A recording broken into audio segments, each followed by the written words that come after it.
as we build relationships with over time, we in a lot of ways become their family. And we have a really amazing guy that we work with that we call Popeye. Well, everybody calls him Popeye. And Anthony's been working with Popeye for 3 years now. About 3 years, yeah. When I first met Popeye, he came through the Social Innovation Fund. And was out of a hospital. The first few times I tried to engage him, it was no, no, no, no, no. And like I was saying before, especially about the Social Innovation Fund, I was able to go out and outreach him on the streets by a bridge. And I was able to engage him and get him in the services.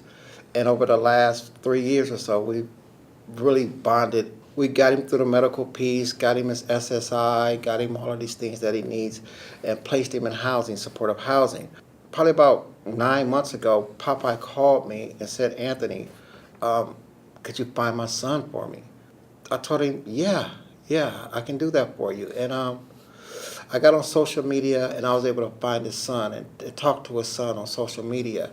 And his son had just had a baby, a little girl. I remember telling Popeye that I had found his son and he had a granddaughter. And I just remember sitting in my car and we cried together. And he was happy. And I gave him his son's number, and I remember leaving Popeye and just praying that it really worked out for him. And it worked out.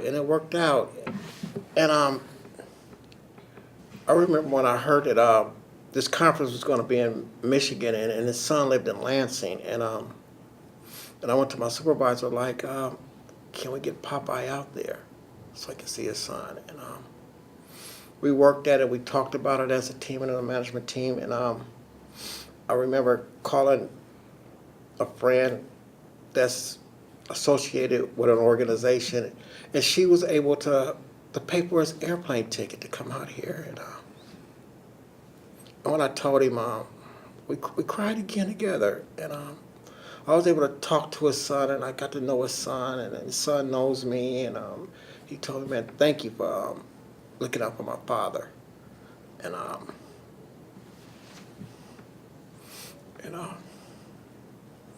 getting Popeye out here and waking him up at 2 o'clock in the morning, and he was already up and ready to go, and picked him up and got him to the airport, and he came out here with us. And I talked to him, and he's doing okay. He got to meet his son after 20 years. And he got to see his granddaughter, and he's finally connected to his family.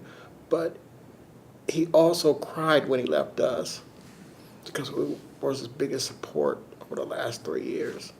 For a long time, I think that we've asked people to show us what they can do before we do anything for them.